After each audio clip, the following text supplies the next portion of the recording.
الحمد للہ رب العالمین والعاقبۃ للمتقین والصلاة والسلام علی سید الانبیاء والمرسلین اما بعد فاعوذ باللہ من الشیطان الرجیم بسم اللہ الرحمن الرحیم فأزلہما الشیطان عنہا فأخرجہما مما کان فیہ وقلنا اہبطوا بعضکم لبعض عدو ولکم فی الارض مستقر ومتاع الی حین۔ پھر پھسلا دیا انہیں شیطان نے اس درخت کے باعث اور نکلوا دیا ان دونوں کو وہاں سے جہاں وہ تھے، اور ہم نے فرمایا اتر جاؤ، تم ایک دوسرے کے دشمن رہو گے، اور اب تمہارا اس زمین میں ٹھکانہ ہے اور فائدہ اٹھانا ہے تم کو وقت مقرر تک۔ فا منی پس ازلہ کے منی پھسلا دیا، بہکا دیا، ڈگمگا دیا، لغزش کرا دی، ہما ان دونوں کو، الشیطان شیطان نے، انہا اس سے یعنی جہاں وہ تھے یا اس درخت کے باعث، فاخرجہما پس نکلوا دیا ان دونوں کو، مما کان فیہ اس میں سے جس میں وہ تھے اور یا جہاں وہ تھے، وقلنا اور کہا ہم نے، اہبطوا اترو، بعضکم تمہارے بعض، لبعض بعض کے لیے، عدو دشمن ہوگے، ولکم اور تمہارے لیے، فی الارض زمین میں، مستقرن کے معنی ہے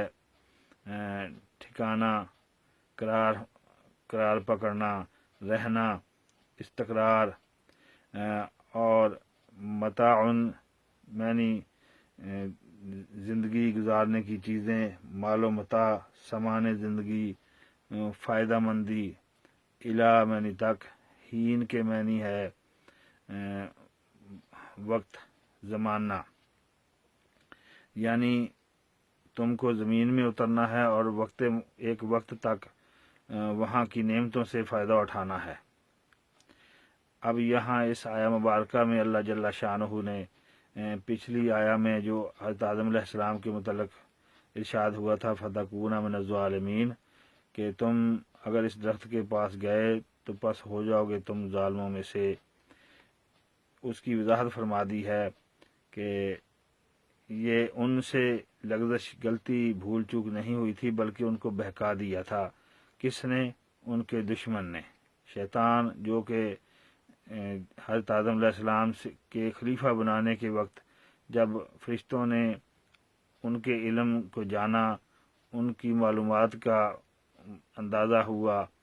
اور ان کے علم کی پہچان ہوئی کہ اللہ تعالیٰ نے ان کو کتنا علم دیا ہے، انہوں نے اعتراف کر لیا، اور شیطان نے جو ہے وہ اپنی بڑائی ظاہر کی، اپنا اعلیٰ ہونا ظاہر کیا، اور وہ جو اللہ کا حکم تھا اس کو ٹھکرا دیا، تو اللہ کے دربار سے نکال دیا گیا، جس کی وجہ سے اب وہ اس کا دشمن بن گیا تھا۔ تو اسی دشمنی کی وجہ سے اس نے حضرت آدم علیہ السلام کو بہکا دیا، اور وہ جس درخت سے منع کیا گیا تھا اس سے انہوں نے فائدہ اٹھایا، جس کی وجہ سے ان کو جس مقام میں تھے وہاں سے ان کو نکلنا پڑا۔ یہاں اللہ تعالیٰ نے اس درخت کی وضاحت نہیں کی، اس کا نام نہیں بتایا۔ علماء کرام فرماتے ہیں، کئی کہتے ہیں کہ وہ گندم کا دانہ تھا، گندم تھی، کئی کہتے ہیں کہ وہ انگور تھا۔ بہرحال جو بھی ہو، اللہ تعالیٰ نے جس چیز سے منع کیا ہے اسے منع رہنا چاہیے۔ زیادہ جستجو میں پڑیں گے، زیادہ سوالات کریں گے، زیادہ تفتیش کریں گے، تو اس کے ساتھ پابندیاں بھی اتنی ہی زیادہ بڑھ جائیں گی۔ لہذا یہ خیال رکھنا چاہیے، اس میں یہ ہمیں تعلیم ملتی ہے کہ سوال اتنا ہی کرو جتنی ضرورت ہے، زیادہ کرنے سے پابندیاں بھی بڑھ جاتی ہیں۔ اسی طرح اس آیہ مبارکہ میں اللہ جل شانہ نے جو انسان کا مقصد تھا، جس کے لیے اس کی تخلیق کی گئی تھی، خلافت کی عطا کرنے کی، ظاہر ہے وہ یہ دنیا ہی ہوگی، تو اس کے لیے حضرت آدم علیہ السلام کو حکم دیا گیا کہ اب تو یہاں سے نکل جا، یہاں سے زمین میں چلا جا، وہاں جا کر اپنا ٹھکانہ بنا، وہاں جا کر جو کام ہے، جو خلافت کا کام ہے، وہ اس کو سر انجام دے، اور جتنا وقت مقرر ہے اس کو گزار کے پھر تم کو یہاں سے یہ بھی ایک لطیف اشارہ ملتا ہے کہ اس دنیا میں، اس زمین کے اوپر انسان کو ایک معین وقت تک رہنا ہے، اس سے زیادہ نہیں رہنا، اور اس کے لیے ظاہر ہے جو پابندیاں ہیں، ان کی پابندیوں جو ہیں ان کا خیال رکھنا ہے، اور جن چیزوں کا حکم دیا گیا ہے ان کو سر انجام دینا ہے۔ جب وہ سر انجام دے گا تو پھر اس کے بعد جو ہے اللہ تعالیٰ کی بارگاہ میں پھر دوبارہ حاضری ہوگی، اور اس کے لیے ہمیں ظاہر ہے کہ تیاری کرنی چاہیے اور یہ خیال رکھنا چاہیے، اور پھر یہ بھی دیکھنا ہے کہ یہ حضرت آدم علیہ السلام اور حضرت حوا اور ابلیس کا قصہ جو ہے یہ قرآن پاک میں کئی مقامات پر آیا ہے، تو یہ کوئی قصہ کہانی نہیں ہے، بلکہ اس سے بہت سارے مواعظ اور نصائح حاصل ہوتے ہیں، اور یہ بھی معلوم ہوتا ہے کہ آدمی جو ہیں وہ 3 قسم کے ہوتے ہیں۔ ایک تو سراپا خیر ہوتے ہیں، جیسے انبیاء کرام ہیں، صالحین ہیں، اولیاء ہیں، فرشتے ہیں۔ اسی طرح دوسرے جو ہوتے ہیں وہ سراپا شر ہوتا ہے، جیسے ابو جہل، فرعون، شداد، نمرود وغیرہ طرح کے لوگ ہیں، یا ان کے پیروکار ہیں، ابلیس ہو گیا۔ اسی طرح تیسرے قسم کے لوگ ہیں جن سے کوئی خطا سرزد ہو جاتی ہے، بھول چوک ہو جاتی ہے، لیکن ان کی خوبی یہ ہوتی ہے کہ وہ فوراً اس کا تدارک کرتے ہیں، معافی مانگتے ہیں، اور پھر یہ بھی ظاہر ہوتا ہے کہ ابلیس جو ہے اس سے ہمیں بچنا چاہیے کہ اس نے اپنی ہٹ دھرمی پر اصرار کیا، اور ظاہر نتیجہ ظاہر ہے۔ یہ ہمارا آبائی، ہمارا قدیم پڑھا لکھا نظر نہ آنے والا دشمن ہے، اس لیے جو دشمن ظاہر ہوتا ہے وہ تو ظاہر ہے اس سے ہمیں بچنے میں آسانی ہوگی، لیکن جو ظاہر نہیں ہوگا اس سے بچنا بہت زیادہ مشکل ہے، اور ہمیشہ اس سے ہوشیار رہنا چاہیے، اس کے مکروں سے ہمیں واقف رہنا چاہیے، اور اللہ تعالیٰ کی ہمیشہ پناہ مانگنی چاہیے اس سے۔ اللہ تعالیٰ ہمیں اپنے پاک کلام کو سمجھنے کی توفیق عطا فرمائے، اور پھر یہ بھی اس سے بات واضح ہو گئی کہ پہلے تو قول تھا کہ اس درخت کے پاس نہیں جانا، جب